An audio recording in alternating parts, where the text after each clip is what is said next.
Welcome to the weekly. I'm Jeremy. I'm Matt. Hey, Matt. So Chris is tied up at work, and Matt was kind enough to get on the television.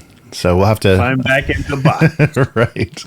Very restricted. But before we get started, I would like to say a huge thank you to, we haven't done this in a while, for the patrons. So our newest patron, Clarion. So thank you so much. Yay. Yes. So we've gotten a lot of support for the actual plays, and it's always been great to have Clarion in the chat. So officially on the Patreon. So that means, in the Discord and everything. So yeah, thank you so much. And I've got to get that group chat that Patreon has. I've got to get that going a little bit more. So that will be a great place to inform people on updates and our schedule and stuff for things. So we'll get that shared kind of social chat going, but also Discord will work for updates as well. So yeah, you're automatically, as a YouTube member or a Patreon member, you're automatically in the Discord. All right. So this week on the weekly, the D&D debacle for D&D Beyond. Again, so erase that. We're back to 0 days since Wizards of the Coast screwed up. Gav Thorpe joins Konflikt 47. So the super group adds a member. Start Here RPG. And Dungeon World is purchased. So we'll find out who and what they're doing with it. So let's start out. There's several pieces of this because, of course, it comes out as it slowly rolls out. But we have D&D Beyond, so the digital tool set for 5e, having some difficulty adjusting to this 2024 revision. So the headline, I think on Polygon, was it's going to get worse before it gets better. So back in April of 2022, Hasbro purchased the D&D tool set that was kind of independently supported and run. So now it's a property of Hasbro, which is basically the front page of D&D 5e. And during the pandemic, I think it really gained popularity. That was probably the incentive for them to kind of get their claws into it. And now I think their idea is they're going to try to use that to funnel people into their sigil, their sigil project. So that was it's a nice way to have. It's not a VTT. It's a digital tool set, but you've got a fully functional, character sheet and dice rolling in a web-based or mobile app. So players never even have to own a physical rule book, and probably have never even seen the rules, because you can create a character, completely through the website. But they released a 2,400 word update for D&D Beyond in their forums, saying this is what we're doing to transition the player's handbook content from this 2024 revision, so from 2014 to 2024. And there may be some workarounds required. So they basically just said, you're going to have to homebrew. We're going to change a lot of stuff. So your character sheet is going to get screwed up. And if you have certain magic items, certain spells, you're going to have to delete them because they're going to be wrong, and just add it manually. So go back into the 2014 version and add it manually. So rebuild the spells and magic items. And they were just straightforward about that. They weren't even trying to make that something that was easy to do. They're just like, yeah, do it manually. If you're so in love with 2014, I guess you're just going to have to deal with it yourself. So it's quoted in the update as saying, if you wish to use the old version of a magic item or spell that has been replaced by its 2024 counterpart, you will need to create a homebrew copy of it and enable homebrew content on your character sheet. Then add it to your character sheet. So more heavy lifting for, dungeon masters. You gotta, go through everybody's character sheet and everything that they're carrying and casting. And so it went down. So just a few days ago, they did a period of scheduled maintenance to start getting this stuff ready. So that's why they braced people for the changes, because the player's handbook, the 2024 revision, has early access starting September 3rd, and then it's going to be full release September 17th. So people, of course, were not happy about this, because if you've been playing for years, or even just, I guess it probably has been years since the pandemic. So if you've been playing for years, people were worried, and immediately the talk was, we're going to lose access to the 2024 rules because they're just going to be overwritten by the new material from this update. So, but they assured people that D&D Beyond users won't lose access to the basic rules or any of the 2014 material that you purchase through your user account. They will be, of course, automatically updating the character sheet. And that's screwing things up. So the things that will not be updated, the people may be worried about were or things that won't be overwritten, were classes, subclasses, species, formerly race, backgrounds, feats, and monsters. But people, so that gave you some kind of weird options. So there's both sets of rules in there. So you can do a 2014 character with a 2014 subclass. You can do a 2024 character with a 2014 subclass, but you can't do a 2014 with a 2024 subclass. So there's certain ways that they don't mix and match just in case. They're not letting you, I don't know, min-max too badly. Yeah, so that affected spells, skills, abilities, and magic items. So, of course, people were not happy about this, and they rolled it back. So instead of doing a forced update, immediately they released their little JPEG of we're sorry, and the let's see what the their text was. So they released an official D&D Beyond statement saying players who only have access to the 2014 Player's Handbook will maintain their characters' options, spells, and magical items in their character sheets. Players with access to the 2024 and 2014 handbooks can select from both. Players will not need to rely on homebrew to use their 2014 player options, and including spells, magic items, as recommended in our change log. So obviously, yeah, and some programmer, somebody working on Beyond, came to management and said, what are we going to do about this? How are we handling this?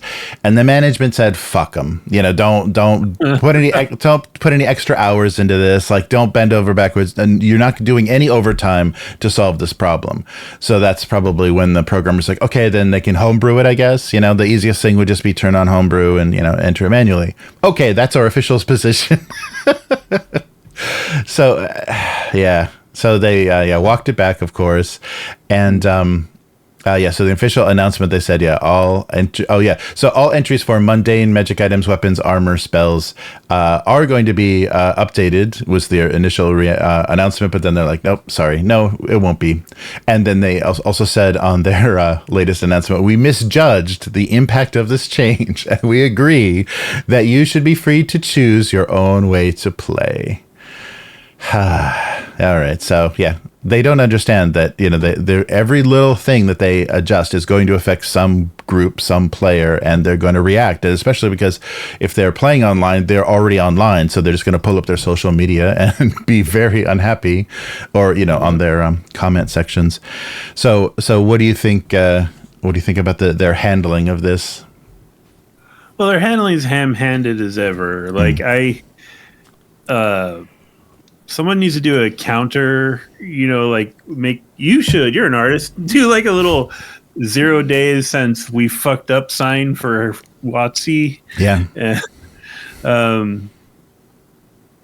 It's like watching a dysfunctional relationship between a child and their parent, Mm-hmm. I'm kind of annoyed at both of them. Yeah, right. Yeah. There's no side to be on in this one. Yeah. Hasbro WotC is a big, evil, greedy corporation. I hate that. The people that are in love with them are a bunch of whiny, overreacting tweakers. I hate that too. Mm-hmm. And I just had some discussions about this on Threads, and and I go with the kid gloves on Threads because I'm trying to be positive, a force for positivity. But the one person who made a comment that rang true with me was someone who said, I am learning disabled. I forget what the condition's called, but it's basically like dyslexia for math. Mm-hmm. I rely on D&D Beyond to create my characters and help manage everything, and they're gonna totally ruin that for me. Mm-hmm. This is before they backtracked, of course. And the only thing about that bothers me is what D&D Beyond does. You can do for free on most VTTs. Right. Everyone, I guess, thinks VTT is where you host and play a game, but you could just go in, make a character, and pull it up when you're playing. You know? No, that's true. Yeah, and Roll20, Foundry, I'm pretty sure, and definitely Alchemy, all have articles and or videos and or tools for taking your D&D Beyond character and importing it into their system. So it can be done. It's not that hard, and it's just another thing where there's these people, man, trapped in that walled garden, and I'm just like, climb the wall, goddammit, climb the wall. Right. Yeah, and I'm surprised they're having so much trouble with this, because obviously their strategy was, we're not going to do 6th edition. We're not even going to do 5.5. We're not calling it that because we don't want to disturb the player base. And it's impossible. There's no way to not do that, because they're already creating two groups of D&D Beyond users, the people that are going to stick with 2014 and the people that are going to update to the 2024.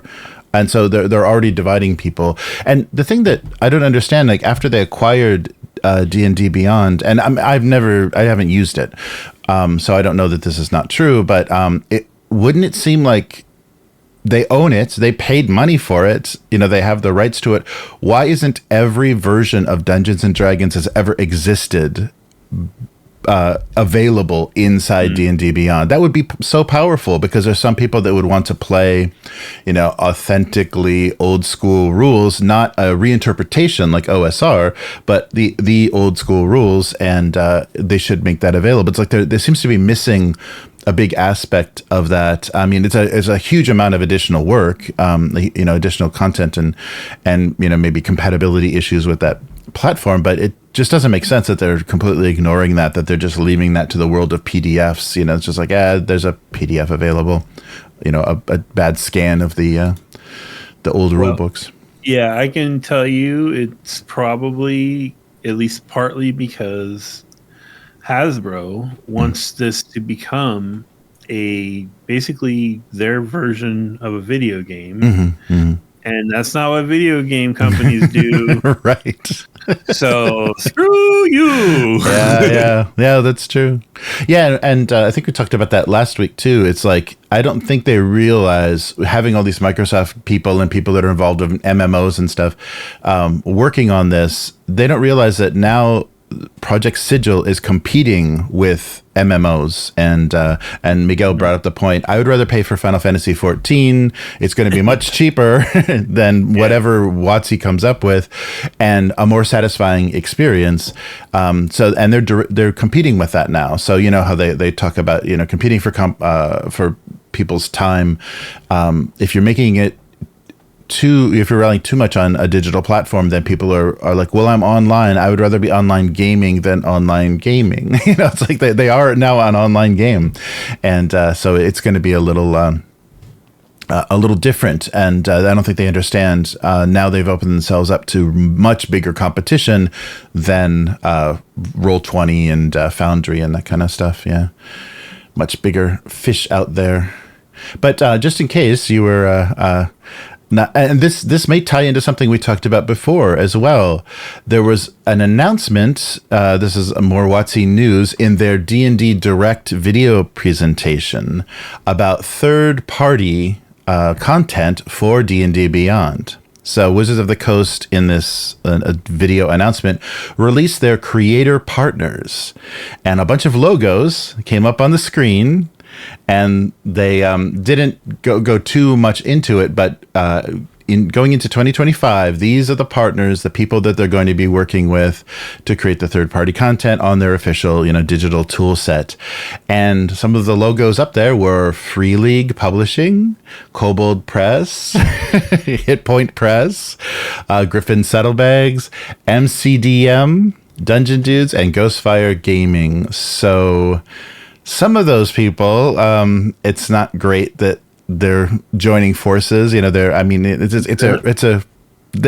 5e, conversions of some of their rules and settings. So, I guess Free League would be involved in that.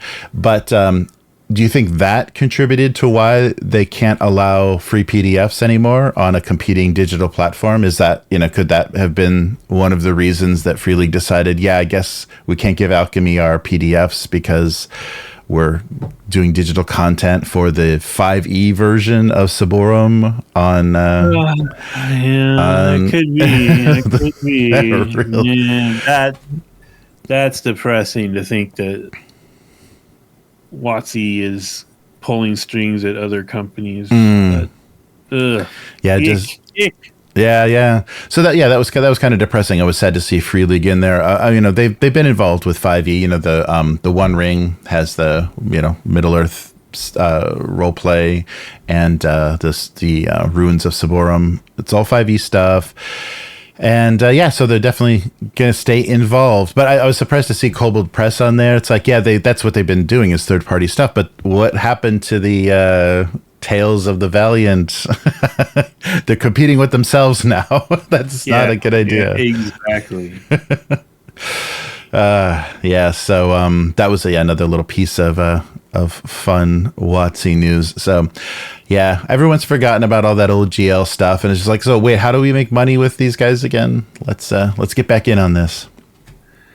Do you think, like, I keep wondering this, like, would it be financially devastating for, like, Goodman Games to just stick with Dungeon Crawl Classics and not do the little 5e supplements? Like, I wonder. Yeah, are they making so much off of that stuff that it's? Yeah, I don't know. It's probably more because I wonder what their actual player base is for Dungeon Crawl Classics. It may be, maybe not enough. They kind of need that as support because those are probably guaranteed sellers in a way. It's funny because they're usually they're classic modules, right? They're usually classic old school D&D adventures, right? That they are republishing. They stat them for DCC or they stat them for 5e, and it's like, I feel like there's a huge, I could be wrong, but I feel like there's a huge section or a huge chunk of modern 5e D&D players who don't know and or give a crap about 40-year-old modules. Right. Yeah, they probably would never touch that content. Yeah. I don't know. Yeah, that's true. Yeah, that is it is an odd thing, but it must be, because it divides their crowdfunding and stuff. Yeah, when they do that, they have to have two separate pledges. What do you want, 5e or do you want DCC for everything? So, and it is a space, and it may be a space that, starts to disappear as, things get more digital for D&D. Who knows? But what if you want to get somebody into the hobby? What if you're trying to, you throw a player's handbook or a core rule book at somebody and say, we're playing next week, learn this game. Well, that doesn't work in most cases. It's a little daunting, the coursework involved in getting into an RPG. But Start Here RPG is trying to solve that. So from their crowdfunding page, the first thing that the first question that is asked on the page is, "Are you dice curious?" So they're interpreting role-playing games as a little bit more, maybe more of a lifestyle. Have you ever thought about trying a tabletop RPG or tabletop role-playing game, but the rules seem just so much? Well, then try Start Here. So learn easy rules in just a few minutes and get on with the game. So an effort to get family and friends and people not, really that interested in the hobby over that barrier to entry. There's a current Kickstarter campaign, and I did notice they shut down. They did have an Indiegogo, so maybe they felt like this could be bigger than Indiegogo and did a full-fledged Kickstarter campaign. But Start Here last year showed up on Indiegogo, but that campaign has been taken down. So they're trying to make for more than 30 years, it says the tabletop gaming hobby has needed a good introductory game, and this is it. So if you're tired of those $60 400-page rule books, and the thing that feels like you need a complete coursework before playing, here's a game you can learn in 5 to 10 minutes, something fast and easy. So they're saying, they're not really competing with starter sets, the introductory sets for other systems, and that those sets are not less complicated. They're just giving you less of the game, so they're not giving you all the rules. So it seems less complicated, but it's just a small piece of a larger system. So this whole project has been headed by Tim Beach, so a designer from for TSR in the 90s, so over 30 years of gaming experience. So he worked on the Monstrous Manual, the Forgotten Realms, Pages from the Mage, Dark Sun, and for some other companies besides TSR, Pinnacle Entertainment, Goodman Games, and Ulysses Spiel. So worked on the Dark Eye English rules. Nice. So currently the physical rewards for this campaign are limited to North America, so the US and Canada, but they're looking into ways to kind of opening it up, and they'll do an update during the campaign to see what they can do for shipping and what's available. Because if you just kind of blindly go into this, you end up with some crazy shipping costs for international customers. But what they're doing is making a simple system, and then also creating. Currently, they have 24 settings to play in for this gaming system. 4 of them are going to be released in this Kickstarter campaign. And those 4 systems are Serpents and Strongholds, their fantasy setting with elves, dwarves, and magic, and of course dragons, on their fantasy world called Earth with no A, so ERTH. And then Wizards and Wranglers is their Wild West setting on Earth, no A, and so slinging spells and guns. Zombiesaurus Rex, Earth's 21st century post-apocalyptic setting, so scientists are resurrecting dinosaurs. Star X is their space opera setting, and so more like classic, like 50s sci-fi, or I guess 50s, 60s sci-fi. But they say their beginner rules are finished and have been play tested. They needed to do a little bit more work with their experienced rules, so they're kind of doing a basic and expert set. And this is all being done by Beach House Games. Yeah, so in September 2023, it was on Indiegogo, but they shut that down to try this Kickstarter. So 3 books are being released. The first book is Beginning Players, so it's the basic concepts of the Start Here system. Book 2 is Experienced Players, so these are rules for leveling up your character, and more comprehensive guides for game masters. And this adds the Star X, their sci-fi, or I guess space opera setting. And then book 3 is their campaign sampler, and that gives you all of the details of Serpents and Strongholds, SpaceX, Zombisaurus Rex, and Wizards and Wranglers. So there are some top-notch writers involved in this project. So Ed Greenwood, Elisa Teague, Jamie Chambers, Janelle Jacquez, Misha Bushager, Wes Nicholson. So a lot of like recognizable names have contributed text to the settings and to the games. So yeah, it's got some cred. It's got some experience and credibility behind it. Do you think this is necessary, and do you think they'll ever solve this problem? No. It's impossible. 1,000 indie game designers cry out in frustration. There are a million simple games you can purchase and try. There are a million games that offer you different worlds to play in with the same system. I mean, good on them, but they're a drop in the bucket. Like right. These exist. I'm literally getting ready to set up Outgun in Alchemy, right. And I'm like, this is an Outgun, except I'm looking at a page where they actually discuss the system, because the Kickstarter doesn't. And I hate that when you look at a Kickstarter and for a game that's supposed to be all new, and they don't tell you in the text how the freaking game works. right. It's a die 20 test resolution system. It's like, what are you simplifying? You're right. right. And And building a gateway, basically they're building a gateway not to the hobby, but probably straight to D&D. You know, it kind of is going to, like, seems to be pushing people that way. You're not going to be able to keep people in the beginner space, for very long. Even if they pick up your game to get into the hobby, they're going to move beyond it, pretty quickly. Did you see their original cover art? Oh no, I just saw the.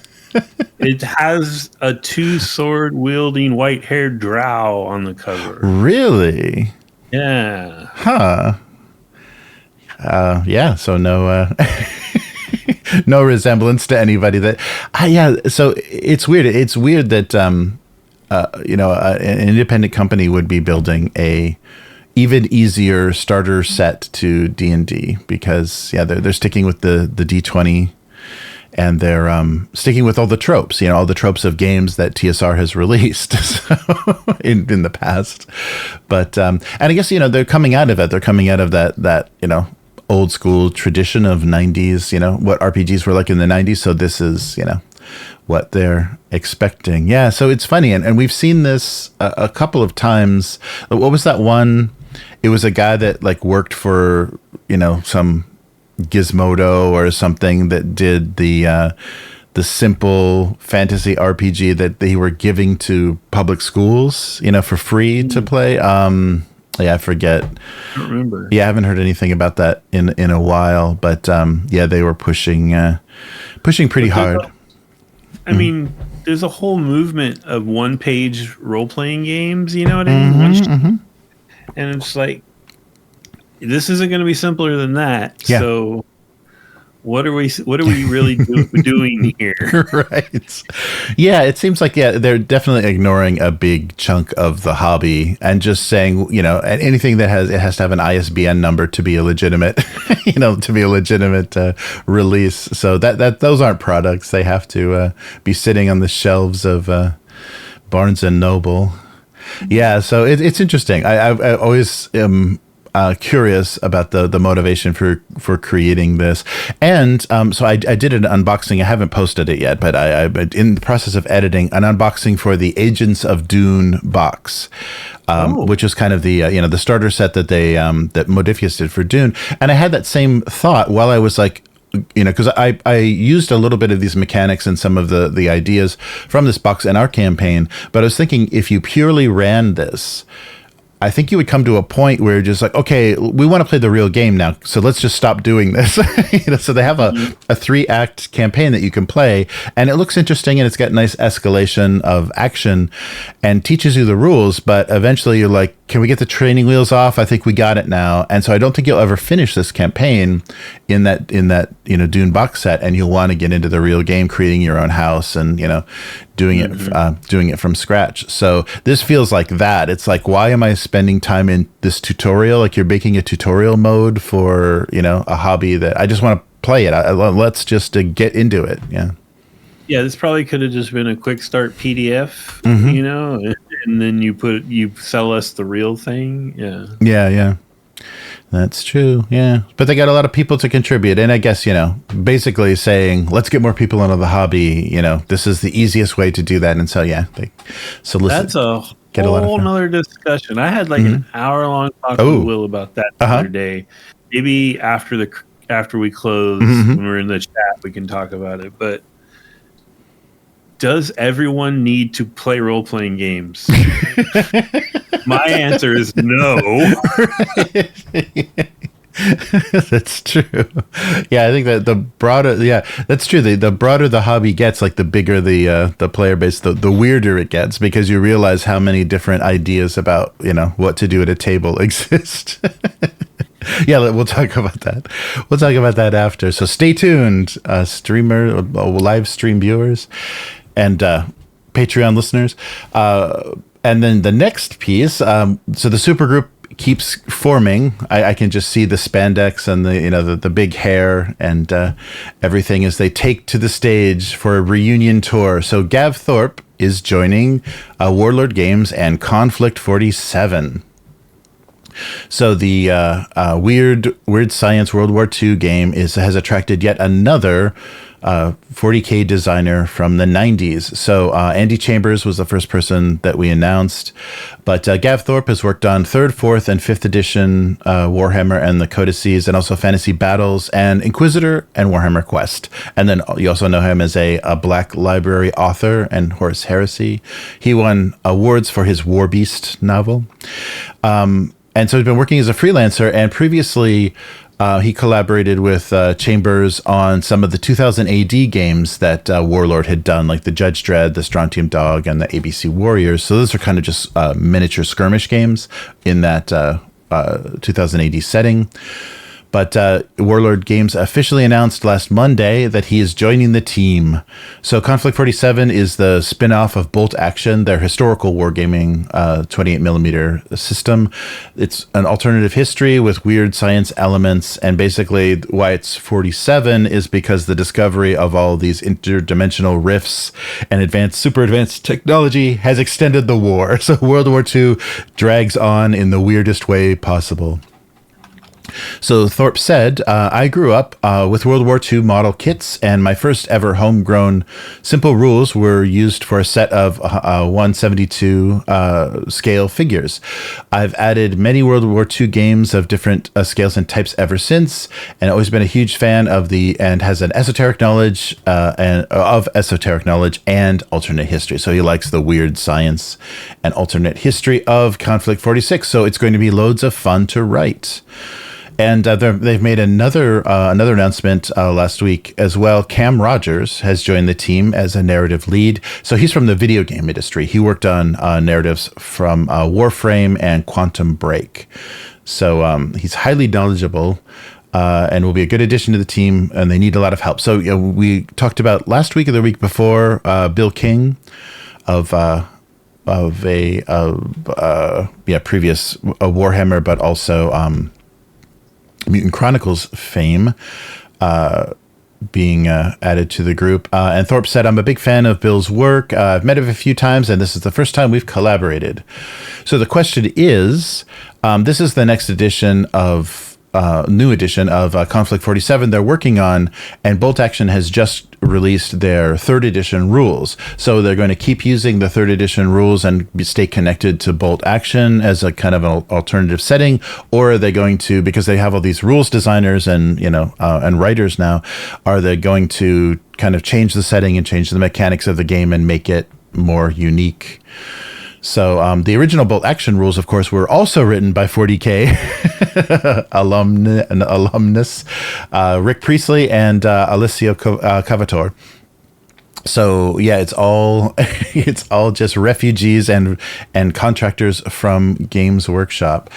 So yeah, we'll see what they actually do, if they're going to change the game or kind of stick with what's been working so far. And I'm just curious now. They're adding so many people. That's a lot of paychecks, and I wonder if this game can really grow and support, that many people trying to build it out into a more complicated game. It's got stuff that it's competing with. There's a lot of weird World War II miniature games out there, so they've got a lot of competition.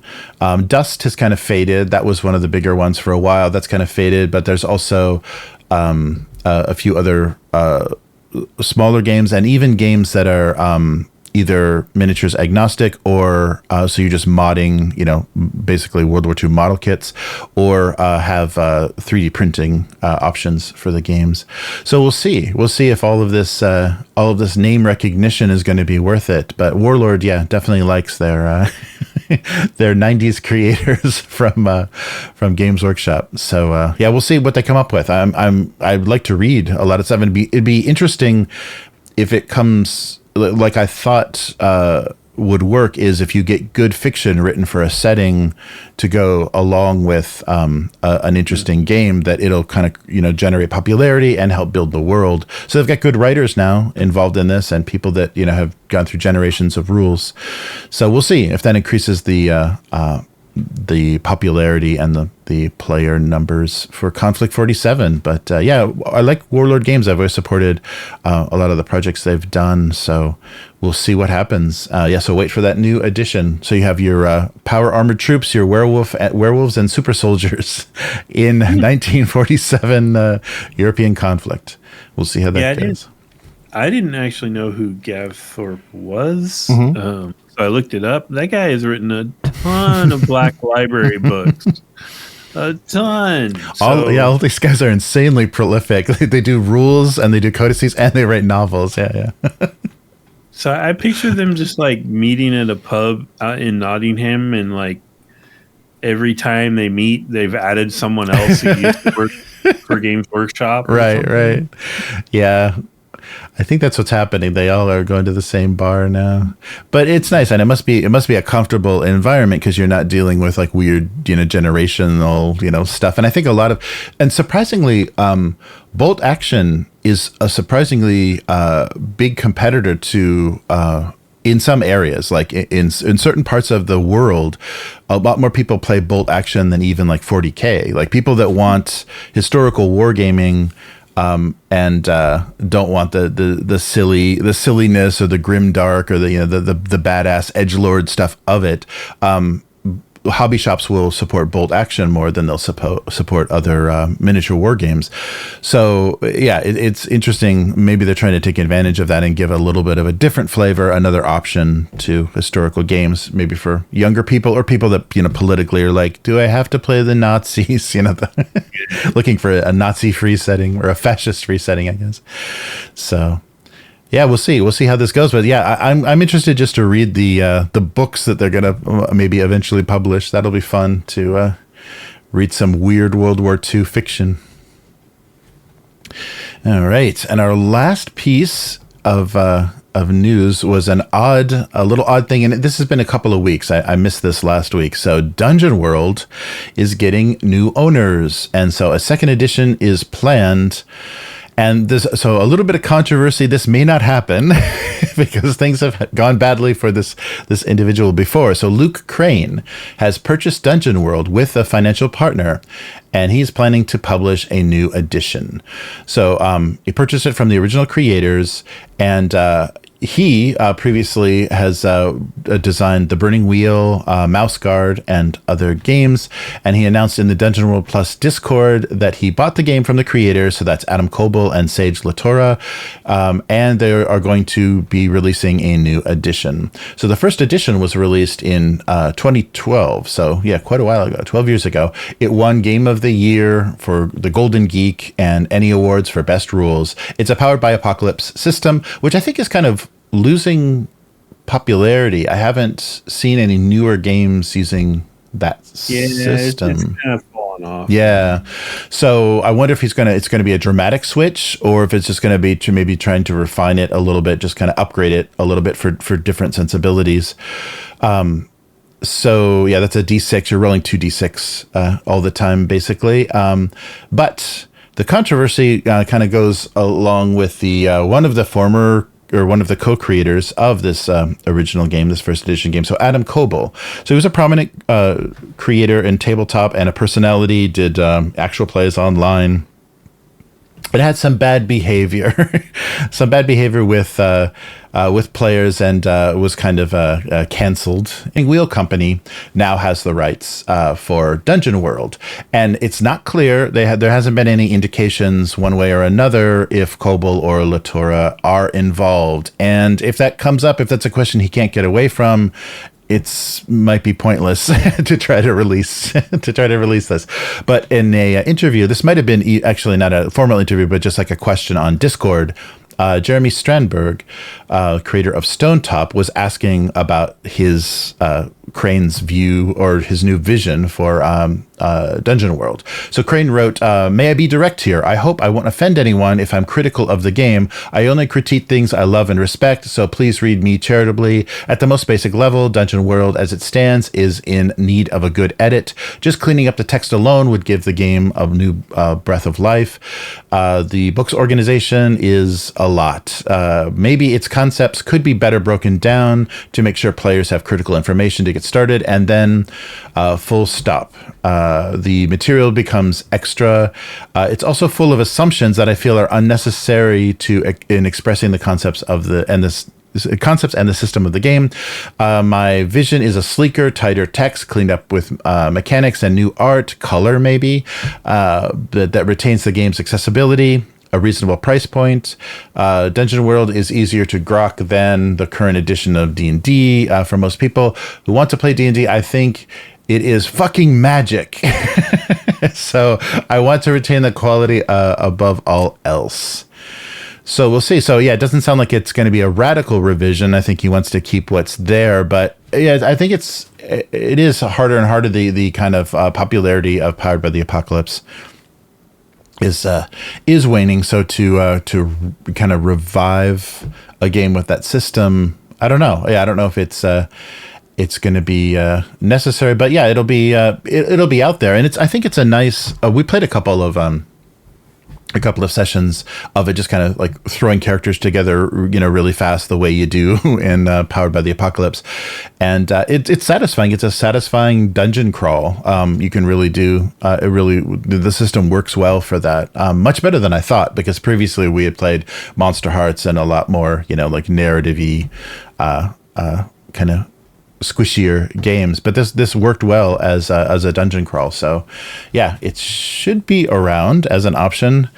So what do you think? Is this we're going to see the light of day with this, or will controversy follow Well, Crane? I mean, Luke Crane is a very successful user of Kickstarter. He did, he's Burning Wheel, which was very successful. And Torchbearer, House Guard. I own Burning Wheel and Torchbearer. They do some really interesting stuff in them, and they're one of those games. They're those games that have like an OSR vibe, but they're not like a old school D&D derived kind of thing. Right. They're not really for me. The systems are, especially Burning Wheel, the combat is weird as Yeah. but they're interesting. They have some unique ideas. So I don't really know why he wants to do another fantasy dungeon delving kind of game.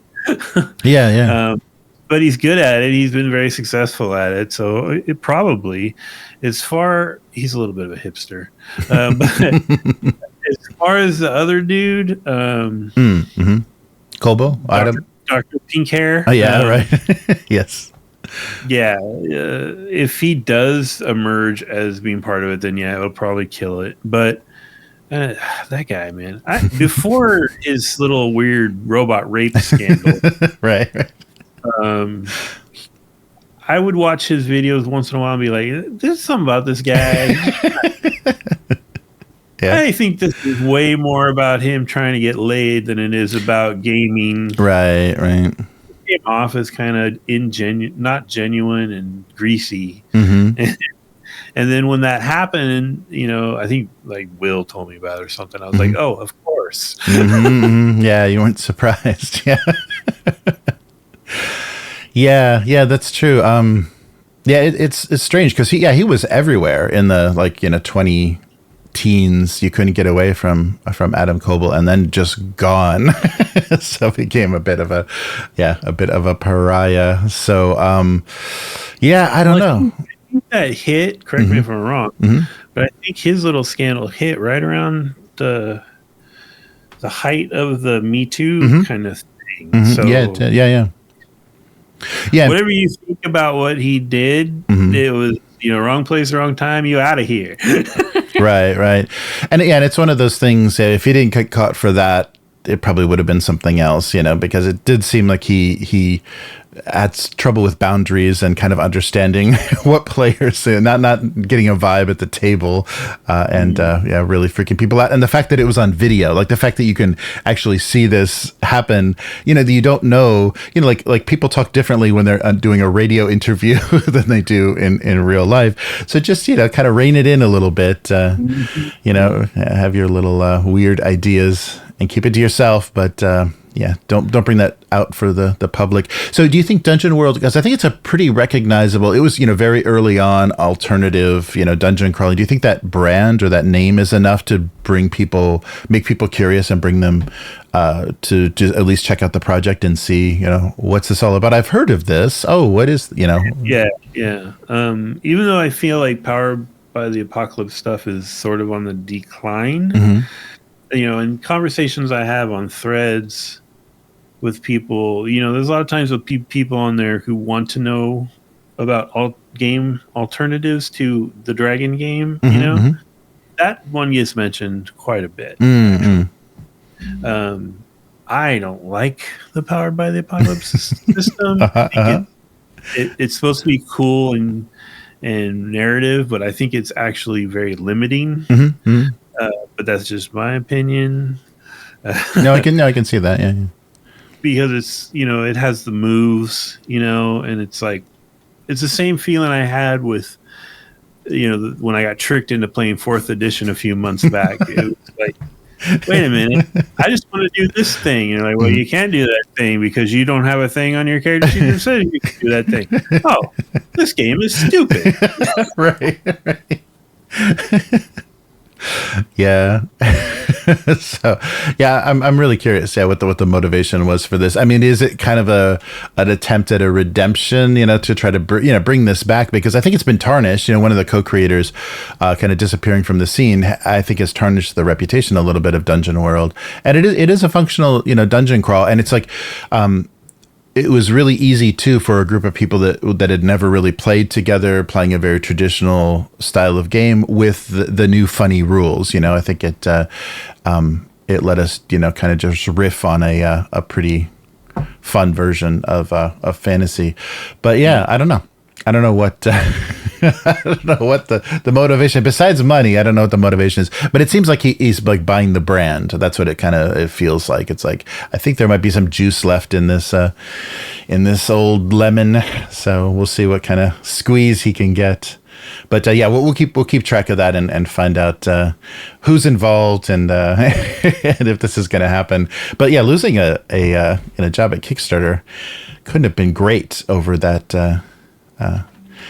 Over who you're working with. Interesting. All right, so that is going to do it for this week. So Matt, where can people find you? I'm on Threads and Instagram at Hargald, HARGALD. I just finished a survey on there the other day. Yesterday, I think it concluded, where I was asking if a GM, getting people's opinion, should a GM provide a full rules PDF to their players, or just relevant handouts, or a partial PDF, or ask the players to buy their own copy? And it was really interesting. I got all those. Someone picked all of those options, and I think I got like 40 total responses and about 10 comments, and 80% though said give your players a PDF, which I thought was kind of cool. Certainly not what companies and their lawyers would like you to say. Right. I thought it was, that's good. There was one person who was like, I'm not giving them anything. Nothing comes for free, yada, yada, yada. And then I looked at her profile. It was professional game master. Yeah, right. I get all right. Paid by the hour. Yeah. That's interesting. I think I could go both ways on that, because with complicated games, it's nice to have the help of the players. Where I'm like, wait a minute, what is that? Is that +1? What do we do with that? And to have somebody be able to be looking that up while you're readying something, for a scene. I like that. That works well with Pathfinder. That worked well, where the players read the rules also, so we were all able to support and do kind of rules lookups and stuff on our phones for edge case kind of stuff. But So I do like that. But for simpler games, I really do like not knowing, like Deathmatch Island. It was really fun not knowing that system and just rolling with like going in and saying, okay, so how do we do this? What do I roll? Okay. And that's fun too. Cause it's, that kind of emergent gameplay and kind of like putting the pieces together. And especially when it's a mysterious setting, when your character is like, what the hell's going on? What the hell is going on if the game mechanics is fun too. Yeah. It adds a lot.